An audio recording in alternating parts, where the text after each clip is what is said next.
Another question for Jesus. Should I ask it now or once? Yeah, ask it now. Oh, ask it now. Okay, I want to ask Jesus about Mother Mary. I love Mother Mary. She has appeared in Mexico, in France, in South America to you know the Virgin Maria of Guadalupe, the Virgin of the names they give her. Did she really appear to these people? Did she really appear to Juan Diego? Did she really appear to um, Bernadette, Saint Bernadette? And is she coming to us? These sightings that we see, is that really her? And what is her role now? Okay. Okay. All right, I'll bring him through.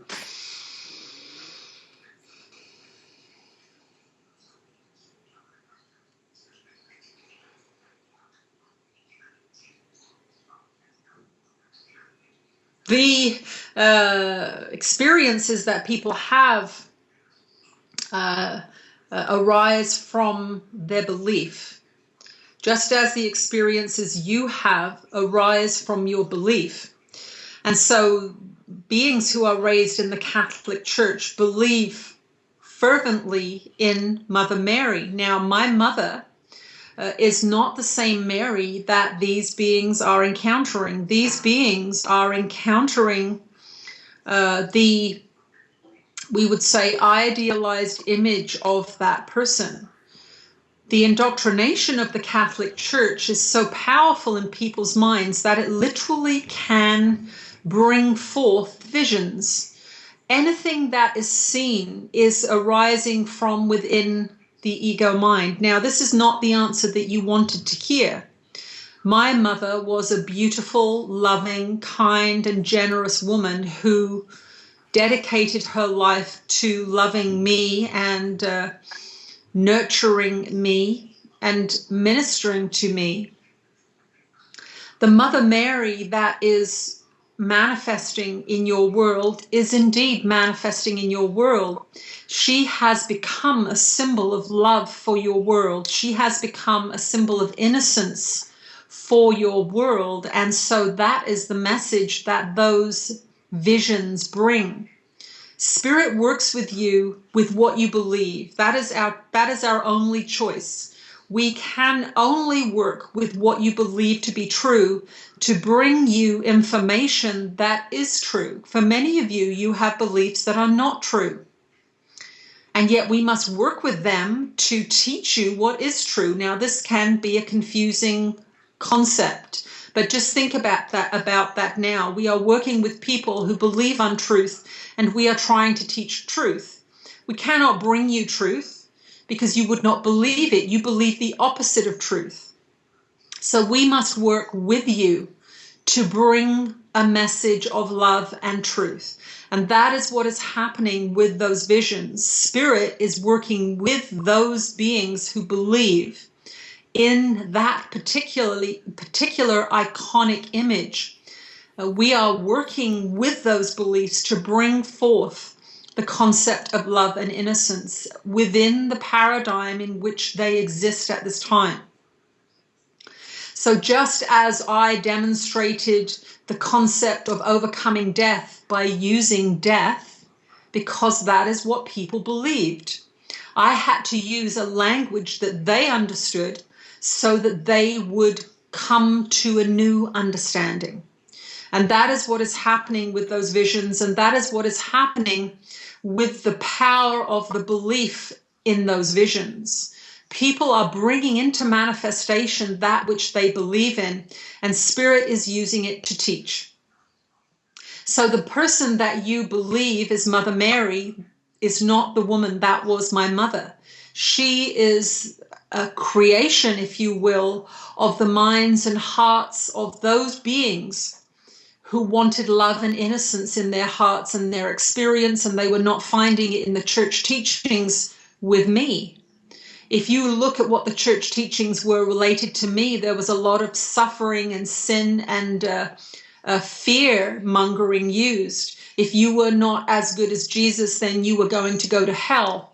My image actually created a lot of suffering for people. My image actually created a lot of fear in people's minds because of how the church used it. And that is one of the reasons that this conversation is happening now, because it is time now for the true teachings and the true revelations about what has transpired over these centuries. It is time for that story to come out.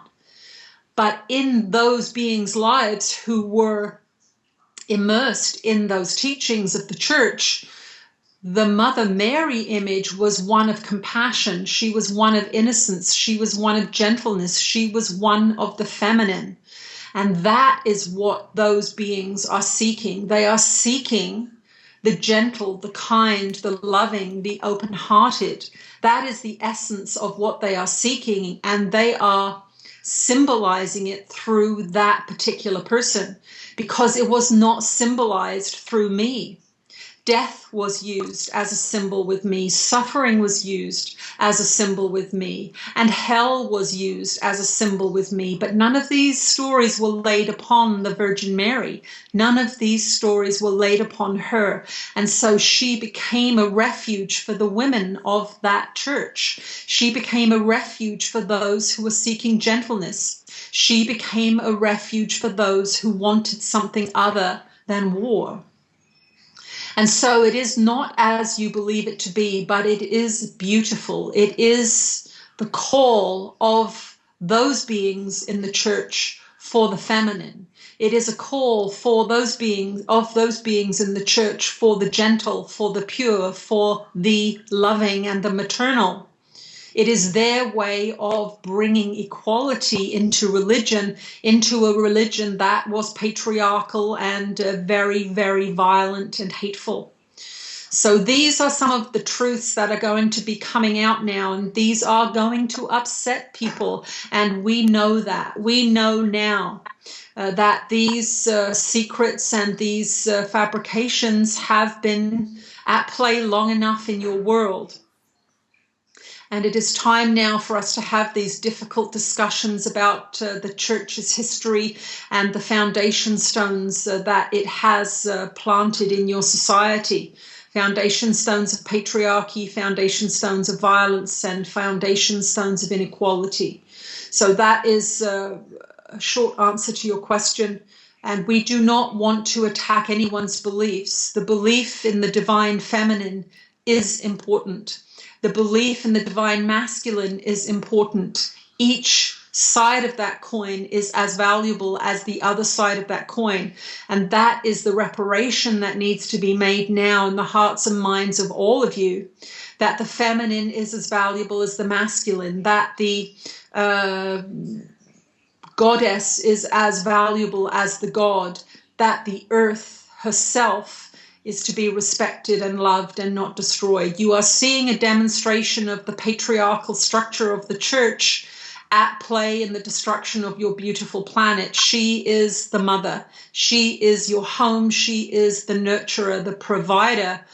And the Mother Mary image represented that for so many beings in that patriarchal, violent structure. Now, for many of you, you have forgotten what the church did. You have forgotten the methodologies of indoctrination of that institution. But I am saying here that that had nothing to do with me. The violence and the suffering and the repression of women had nothing to do with what I taught. I taught women and men alike. It was not demonstrated in the writings about my time because it was not safe for me to teach women in public. I taught women in private. I taught women in private homes in the evenings. It was a patriarchal structure in which I was teaching. And so these rules had to be followed. I did not believe in them, but I had to follow them so that women did not get into trouble. And so that is what I did. Half of my ministry was to women in private homes in the evening time. They were the daughters and the sisters of the wives of the people, the men who were studying with me and listening to my teachings about love and equality and the eternal nature of life. So that is once again a longish answer. I have the ability to go on and on, so I will not do that. I will end the conversation here. We have the opportunity over time to continue this discussion. That is all that is going to transpire today for now. It is a frequency issue. It has nothing to do with the value of this communication or the beings that we are speaking to. It is for the benefit of the channel. She has done enough today. She has been working very hard, writing and channeling early on in the day. And so she has reached her limit for doing this work today. But we would love to book another session with you another time and continue this discussion of these important subjects. We are that one you know as Jesus, and we look forward to more conversations. And if what we have said today has upset you, we say that is a good thing. Look at the conflict, look at the upset in your mind and ask where it is coming from. Who taught you the beliefs that you hold in your mind? Why do you believe them? Why do you hold them? Are they bringing love into your life, or are they bringing conflict and fear into your life? These are the questions that must be asked now. Your world is in a precarious place, and your survival is questionable as a society because of the patriarchal structure of your minds and the patriarchal structure of your governments and your world leaders. We must bring the feminine back. We must honor that which is nurturing, that which is loving, that which is embracing, and that is the feminine. And that is a big subject for your world. It is a big subject to bring forth from my lips because of my association with the patriarchal structure. But the Virgin Mary, the Mother Mary, my Mother Mary, all symbolize love. They symbolize the feminine energy that is needed on your planet at this time. And that is what Spirit is encouraging. It is encouraging a new kind of equality that is coming from the hearts and minds of all men and women. And that will be a continued subject of discussion as we go through these next months and years with you.